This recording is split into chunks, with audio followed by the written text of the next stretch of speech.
Bonjour à toutes et tous.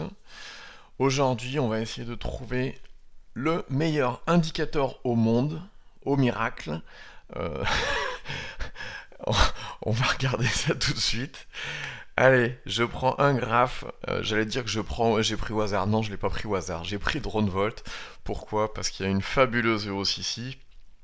Et on va regarder ensemble quel est l'indicateur miracle qui nous permettait de pouvoir prendre cette hausse en toute quiétude. Alors, on va mettre différents indicateurs. Le premier, c'est quoi? C'est une moyenne mobile à 20 périodes. Qu'est-ce qu'on voit?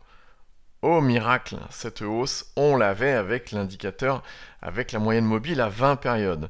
Je sais qu'il y en a pas mal qui utilisent le super trend. Qu'est-ce qui se passe? Alors, c'est pas donner des signaux d'achat, c'est pas sa fonction principale au super trend. Mais regardons quand même. Le super trend, il nous permet de suivre toute la tendance, c'est magnifique. On va ajouter un autre indicateur.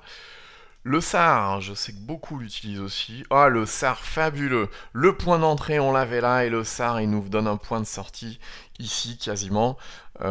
Fabuleux, on a pris toute la hausse avec le SAR. Qu'est-ce qu'on va prendre? Une moyenne mobile exponentielle à 65 périodes, qu'utilisent beaucoup les Américains, qu'on a ici en vert. Fabuleux. Il nous donnait le point d'entrée. Un truc de dingue. Ensuite, qu'est-ce qu'on a? Tiens, bon, les Bollinger.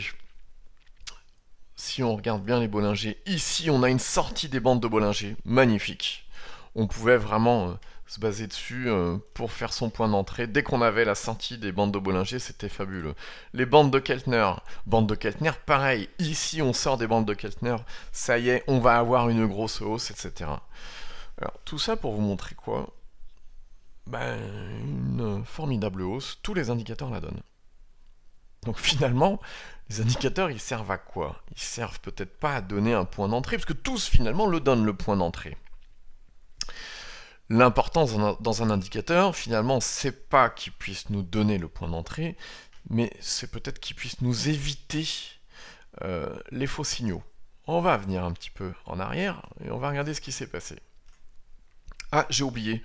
Bon, pour ceux qui utilisent d'autres indicateurs, genre... hop, on va rajouter là tout de suite. Qu'est-ce qu'on peut rajouter? Tiens, le MACD. Je sais que beaucoup utilisent le MACD. Est-ce qu'il nous l'a donné la hausse? Fabuleux. On l'avait. On avait le point d'entrée ici, on avait la ligne qui passait au-dessus du signal, etc. On avait l'histogramme qui passait en vert, fabuleux. Là, on l'a qui passe en rouge. On a le point de sortie, fabuleux. Qu'est-ce qu'on peut avoir d'autre? Qu'est-ce qu'on utilise souvent? Tiens, stochastique. Hop. Fabuleux. Le point d'entrée, on l'avait. Donc ici, on était au-dessus des 50. Et on avait un croisement des deux lignes. On avait le point d'entrée ici. Fabuleux. Qu'est-ce qu'on peut avoir encore comme signal? Je sais pas. Tiens, les volumes. Les volumes. Est-ce qu'on avait un signal au niveau des volumes? Fabuleux. Ici, on avait les volumes. On avait les volumes. Il n'y a aucun problème. Donc, hop, on va revenir sur la période précédente. Et puis, on va regarder ce qui se passe un petit peu sur tous ces indicateurs-là. Qu'est-ce qui se passe ici? Ici, boum, on rentre ici, on sort ici, on a un faux signal. Par exemple, avec le SAR. On a un signal d'entrée ici, toujours avec le SAR. On a un signal de sortie ici. Bon, on a un faux signal. Si on regarde le MACD, on a un signal d'entrée ici, on a un signal de sortie ici, boum, on est flat, ce qui est mieux que rien. Ici, on a un signal d'entrée, on a un signal de sortie ici, on a perdu du fric. C'est un petit peu plus embêtant. Hop, les volumes, tiens, on va virer MACD, on n'en a plus besoin. On va virer stochastique, on n'en a plus besoin. Les volumes, ici on avait des volumes qui arrivaient, fabuleux, on passait les plus hauts des volumes, etc. Sauf que derrière tout s'écroule. Ici on a des volumes fabuleux, sauf que ici derrière tout s'écroule. Donc les volumes, on a également des faux signaux, en tout cas des signaux qui ne nous permettent pas de suivre correctement la tendance.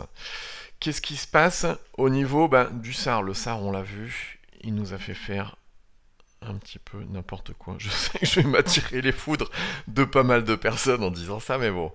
Qu'est-ce qu'on va regarder? La moyenne mobile à 20 périodes. Boum, ici on passe dessus pour... Là, il y a des faux signaux, là on sort, là on rentre, là on sort, là on rentre. Enfin bref, la moyenne mobile 20 périodes, on peut l'enlever.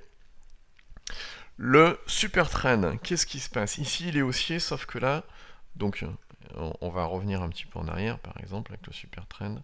Hop, ici on a un signal à la hausse, sauf qu'ici on a un signal à la baisse. Entre temps on a perdu du fric, hein. Si on l'utilise comme signal, alors le super trend il n'est pas fait pour ça à l'origine, il faut surtout pas l'utiliser comme signal, mais bon, il est surtout utilisé pour protéger ses gains une fois qu'on est en tendance. Mais bon, je sais qu'il y en a qui l'utilisent comme signal d'entrée, ce qui est pas du tout terrible. Qu'est-ce qu'on a d'autre? Les bandes de Bollinger. Boum, et ici on a des sorties, sorties, et à chaque fois c'est des faux signaux. Sorties, faux signaux. Allez, et les bandes de Bollinger, on va les virer. Alors, la moyenne mobile à 65 périodes, faux signaux en permanence. Boum. On va les virer. Les bandes de Keltner, hop, ici on sort, on rentre, on sort, on rentre, on sort, on rentre, on sort, on rentre, on sort, on rentre. Faux signaux. Finalement, il nous reste quoi? Bah, il nous reste les prix. Ce qui est plutôt pas mal. Il nous reste que les prix. Donc on va essayer de se baser sur cet indicateur-là. Le plus haut, c'est là. Est-ce que on arrive à le casser? Bah, ce plus haut, on le casse ici. Qu'est-ce qui se passe derrière? On a cette fameuse tendance qui s'installe. Ah, on a Denis qui me contacte, sympa, en pleine vidéo. J'ai oublié de virer Skype. Donc qu'est-ce qui se passe? Bah, on nous dit tout le temps que finalement le meilleur indicateur c'est le prix. Et puis bah, je crois que la réalité c'est vrai. Pourquoi? Parce qu'un prix c'est binaire. Est-ce qu'on arrive à passer dessus, au-dessus? Oui ou non? Là, la réponse est oui. Si effectivement on a peut-être des faux signaux ici, si on prend au pied de la lettre et qu'on se dit voilà on se base sur le prix, etc. Après on retrace les plus hauts. Voilà, il y a forcément un moment où ça passe. Parce que le prix, est-ce qu'on arrive à casser un plus haut? Oui ou non? Ben, c'est binaire. C'est soit oui, soit non. Et il y a assez peu de faux signaux, comme vous pouvez le constater, il y en a vraiment peu. Là, on a un faux signal là, mais lorsqu'on prend le suivant, on est bon. Là, on a un bon signal. Et puis là, bon, après, on va pas se cacher, hein, c'est un peu tard. Mais effectivement, le bon signal, il pouvait être là. Et on pouvait regarder si on cassait les prix et anticiper une reprise de la hausse ici sur des unités plus court terme. Donc finalement, le prix, c'est peut-être bien l'indicateur miracle. Alors, je sais que je me suis pas fait des amis en virant tous les indicateurs que j'avais mis là-dessus. Ah, on va me dire... Ah, non, une dernière chose, avant qu'on me dise « Ouais, mais alors le tien, l'indicateur Trend France, il sert à quoi? C'est de la merde aussi ?» Bah, ouais, plutôt, parce qu'il est pas... Tiens, on va le mettre là. Ça reste un indicateur, hein, c'est pas le prix en lui-même, mais vous regardez, bon là on a un faux signal derrière, et puis la tendance on l'a derrière. Il y a un peu moins de faux signaux que les indicateurs, mais ça ne reste pas l'indicateur miracle. L'indicateur miracle, ça reste quand même le prix. Après on peut prendre plein d'autres graphes, regardez, est-ce qu'on casse un plus haut? Oui ou non? Toutes les grosses tendances, elles ont commencé par quoi? Bah, on a cassé un plus haut sur un nombre important de périodes, et ce plus haut, ça a été le point de départ d'une grosse tendance. Qu'est-ce qu'il y a eu? Je sais pas, tiens. Novacite. Je vous mets ça de mémoire, hein, c'est les derniers gros trends qu'il y a eu. On va virer l'indicateur Trend France. Déjà là, il est en journalier, ça sert à rien. Mais Novacite, voilà. À quel moment on a pu se dire que voilà, il se passe quelque chose? Eh bien, il se passe quelque chose quand on commence à casser les plus hauts sur un nombre de périodes importantes, etc. Les 0,19, les 0,23, on les a cassés. Donc, il se passe quelque chose. Novacite, alors, on l'a vu tout à l'heure, si on se base uniquement sur le prix, il peut y avoir quelques faux signaux, mais alors, bien moins que si on se base sur des indicateurs, etc. Si on se base ici sur les 0,23, il y a quand même 2236%. Alors ça marche surtout, qu'est-ce qu'on peut regarder? Tiens, pas simplement en France. Si on allait voir Tesla, qu'est-ce qui se passe sur Tesla? Qu'est-ce qui fait qu'on a pu se dire, tiens, il se passe quelque chose. Ici, on avait les derniers plus hauts sur les 65 et quelques, on les a cassés là, on a repris support ici, les derniers plus hauts ici, c'était là, on les a cassés, on passe. Donc, qu'est-ce qui caractérise une tendance très forte? C'est simple, elle casse les derniers plus hauts, c'est tout bête. Donc, l'indicateur miracle, pour moi, ça n'engage que moi, l'indicateur miracle, pour moi, c'est le prix. Sur ce, je vous souhaite à toutes et tous de bons trades.